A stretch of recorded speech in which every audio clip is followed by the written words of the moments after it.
Évangile de Jésus-Christ selon saint Matthieu. En ce temps-là, les 11 disciples s'en allèrent en Galilée, à la montagne où Jésus leur avait ordonné de se rendre. Quand ils le virent, ils se prosternèrent, mais certains eurent des doutes. Jésus s'approcha d'eux et leur adressa ces paroles. « Tout pouvoir m'a été donné au ciel et sur la terre. Allez, de toutes les nations, faites des disciples, baptisez-les au nom du Père et du Fils et du Saint-Esprit. Apprenez-leur à observer tout ce que je vous ai commandé, et moi, je suis avec vous tous les jours jusqu'à la fin du monde. » Acclamons la parole de Dieu.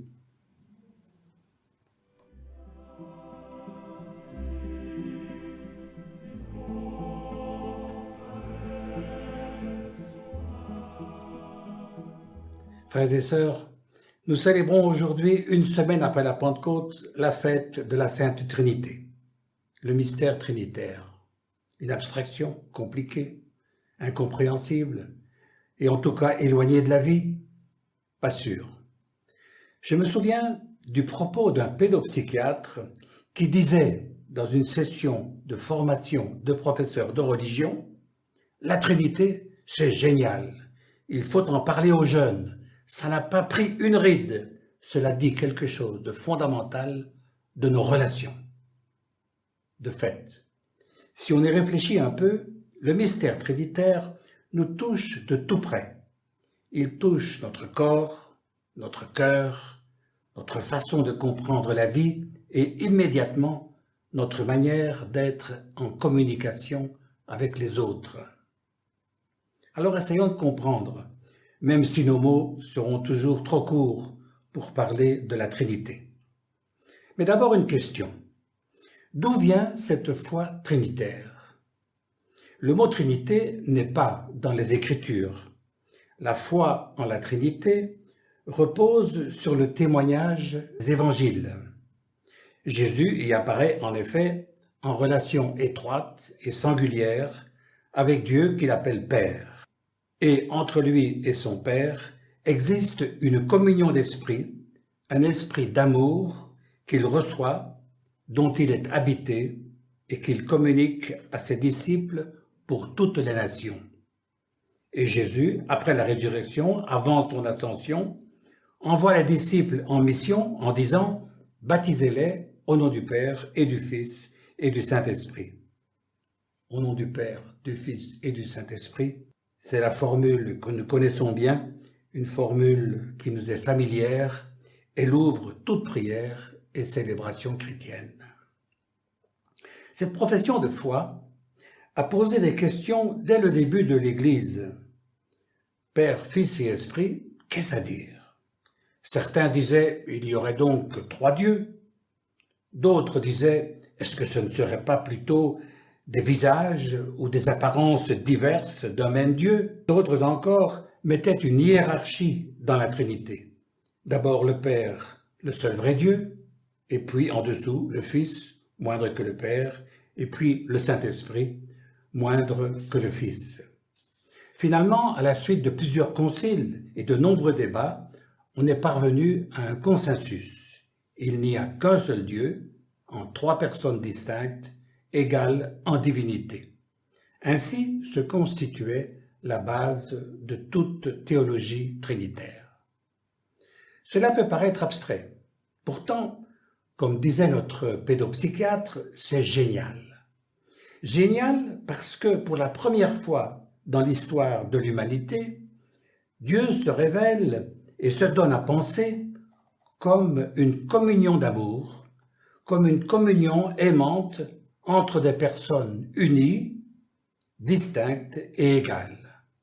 En d'autres termes, voilà que Dieu se donne à connaître comme étant en lui-même un mouvement de donner, recevoir, rendre, en quoi consiste tout amour, qu'il soit parental, filial, amical ou conjugal. Le Père est celui qui donne, le Fils est celui qui reçoit et rend, et l'Esprit, pourrait-on dire, est le lien entre l'un et l'autre, le lien qui tout à la fois les unit, les différencie, les personnalise et les ouvre à d'autres qu'eux-mêmes. Dans le langage de la tendresse, saint Augustin disait de manière audacieuse, dans la Trinité, il y a l'aimé, l'amant et l'amour. Et cette communion en Dieu, parce qu'elle est généreuse, est porteuse de vie. Elle est créatrice. Elle donne la vie à d'autres, à des créatures également personnelles, distinctes de lui, conviées elles aussi à aimer. Frères et sœurs, le mystère trinitaire est éclairant pour notre vie aussi bien personnelle que sociale. En effet, si Dieu est en lui-même une unité de personnes distinctes et égales, alors vivre de l'amour de Dieu, c'est entrer dans une manière d'être avec autrui, une manière d'être qui unifie, différencie et personnalise. 3 invitations, donc 3 tâches nous sont présentées. D'abord, unifier. Chercher l'unité entre les êtres humains à tous les niveaux. C'est notamment construire et préserver l'unité dans le couple, dans le foyer. C'est promouvoir l'unité du corps social et veiller au bien commun. Au niveau mondial, c'est lutter pour la solidarité entre les peuples, pour éviter la guerre, les injustices et pour préserver la planète, notre maison commune. Deuxième tâche, deuxième invitation dans l'esprit trinitaire, différencier. L'unité, en effet, ne veut pas dire uniformité. Les dictatures, elles, imposent l'uniformité. Je ne veux voir qu'une seule tête. Le modèle de la communication trinitaire, lui, s'il favorise l'unité, promeut et valorise en même temps les différences. Il se réjouit des différences, les différences de chacun et de chacune, les différences hommes-femmes, les différences entre les nations, les langues, les cultures. Toutes ces différences sont bonnes. Elles font la richesse de notre humanité, pourvu qu'elles ne soient pas l'occasion de discrimination, d'exclusion ou de violence. Troisième tâche, si le modèle de communication trinitaire unifie et différencie, il personnalise aussi. Le modèle de communication trinitaire, en effet, n'est pas fusionnel. C'est un modèle de communication qui invite, au contraire, chacun et chacune à devenir une personne, à dire « je » face à un « tu ». S'approcher de Dieu, en ce sens, ce n'est pas se fondre en lui ou en être dévoré, mais c'est devenir soi-même et accomplir ainsi la création selon le dessein de Dieu. Que l'on soit croyant ou non, que l'on soit chrétien ou non, chaque fois que nous nous efforçons de faire l'unité entre nous dans la différence, sans que l'unité ni les différences ne donnent prise à la domination, mais au contraire mettent debout des sujets, alors c'est l'œuvre de Dieu Trinité qui s'accomplit. Et nous, comme chrétiens, nous en sommes les témoins au nom du Père, du Fils et du Saint-Esprit. Amen.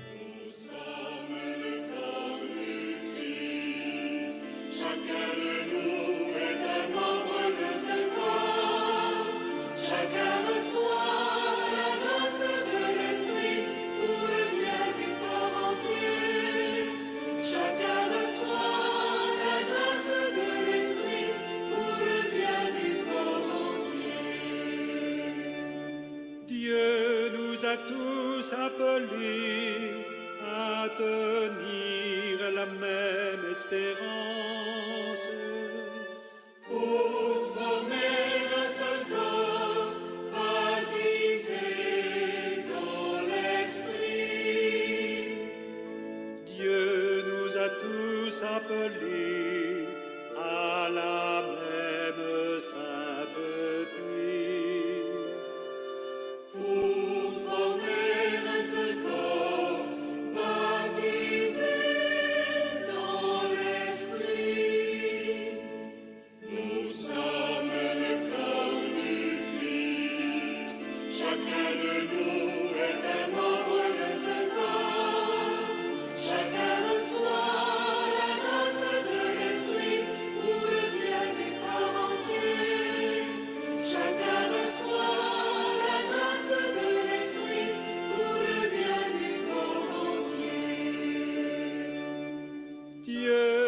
nous a tous appelés à chanter sa libre louange.